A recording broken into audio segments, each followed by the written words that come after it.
ರಾಜ್ಯದಲ್ಲಿಯೇ ರಾಗಿ ಕಣಜ ಆಗಿದ್ದ ಆನೇಕಲ್ ಇವತ್ತು ಗಾಂಜಾ ಕಣಜ ಆಗ್ತಾ ಇದೆಯಾ ಎನ್ನುವಂತಹ ಆತಂಕ ಕಾಡತೊಡಗಿದೆ.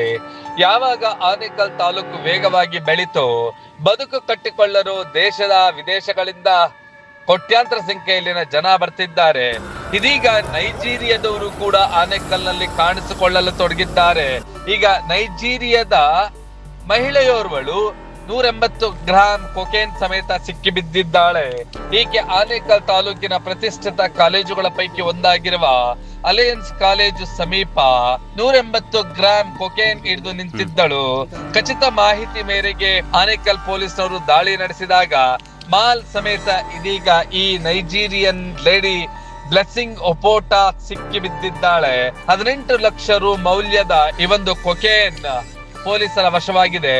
ಹಲವು ವರ್ಷಗಳಿಂದಲೂ ಕೂಡ ಅಲಯನ್ಸ್ ಕಾಲೇಜು ಸುತ್ತಮುತ್ತಲು ಈ ರೀತಿಯಾದಂತಹ ಚಟುವಟಿಕೆಗಳು, ನಶೆ, ಮದ್ಯ, ಹಾಗೆಯೇ ಗಾಂಜಾ, ಹೆರಾಯಿನ್ ಈ ರೀತಿಯಾದಂತಹ ಮಾದಕ ವಸ್ತುಗಳ ಮಾರಾಟ ಆಗ್ತಿದೆ ಎನ್ನುವಂತಹ ದೂರುಗಳು ಬರ್ತಿದ್ದವು. ಈಗ ಮಹಿಳೆಯೋರ್ವಳು ಸಿಕ್ಕಿ ಬಿದ್ದಿರೋದ್ರಿಂದ ಮತ್ತಷ್ಟು ಆತಂಕ ಹೆಚ್ಚಾಗಿದೆ. ಇನ್ನು ಆ ಮಹಿಳೆಯನ್ನ ತಂದು ಎಲ್ಲಿ ಆ ಒಂದು ಮಾಲ್ ಸಿಕ್ಕಿತ್ತು ಅಲ್ಲಿ ಮಾಜರನ್ನು ಕೂಡ ಆನೇಕಲ್ ಪೊಲೀಸರು ನಡೆಸಿದ್ದಾರೆ.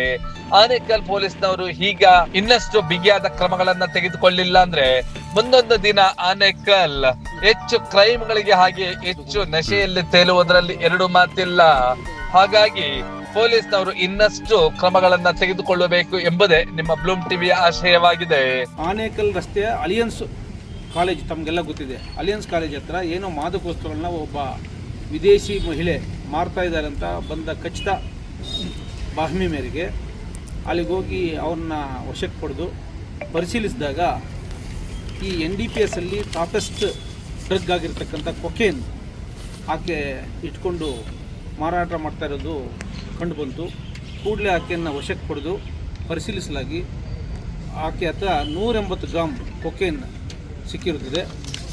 ಅದು ನಮ್ಮ ಸರ್ಕಾರಿ ನಿಗದಿಪಡಿಸಿದ ದರದ ಪ್ರಕಾರ 10,000 ರೂಪಾಯಿ ಪರ್ ಗ್ರಾಮ್ಗಿದ್ದು ಅದು ಟೋಟ್ಲು 18 ಲಕ್ಷ ರೂಪಾಯಿ ಬೆಲೆ ಬಾಳ್ತಕ್ಕಂಥದ್ದು. ಇದನ್ನು ಸ್ಮಾಲ್ ಪಾಕೆಟ್ಸ್ ಮಾಡಿ ಕಾಲೇಜ್ ಹುಡುಗರನ್ನೇ ಟಾರ್ಗೆಟ್ ಮಾಡಿ ಮಾರಾಟ ಮಾಡ್ತಕ್ಕಂಥದ್ದು ತಂದಿದ್ದಾರೆ ಅಂತ ಮಾಹಿತಿ ಇದೆ. ಆಕೆ ಆ ತಿರುಮಶೆಟ್ಟಿ ವ್ಯಾಪ್ತಿಯಲ್ಲಿ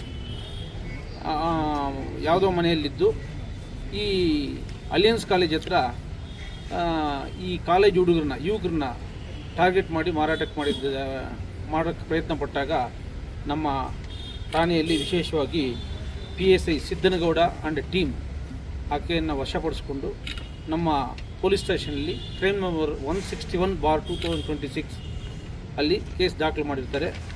ಇದು ಬಹಳ ಪ್ರಶಂಸನೀಯವಾದಂಥ ಒಂದು ಕೆಲಸ ಅಂತ ನಾನು ಹೆಮ್ಮೆ ಪಡ್ತೀನಿ.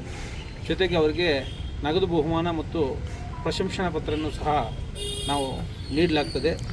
ಈ ಆರೋಪಿ ಮಹಿಳೆ ನೈಜೀರಿಯಾಗೆ ಸೇರಿದವರು ಅಂತೇಳ್ಬಿಟ್ಟು ನಮಗೆ ತಿಳಿದು ಬಂದಿರೋದ್ರಿಂದ ಈಗ ಪ್ರೊಸೀಜರ್ ಫಾಲೋ ಮಾಡಿ ಮತ್ತೆ ಆಕೆಯನ್ನು ಪೊಲೀಸ್ ಕಸ್ಟಡಿಗೆ ತಗೊಂಡು ಅದರ ಮೂಲನ್ನು ಪತ್ತೆ ಮಾಡಲಿಕ್ಕೂ ಸಹ ನಾನು ಆಗಲೇ ಇನ್ಸ್ಟ್ರಕ್ಷನ್ಸ್ ಕೊಟ್ಟಿದ್ದೀನಿ.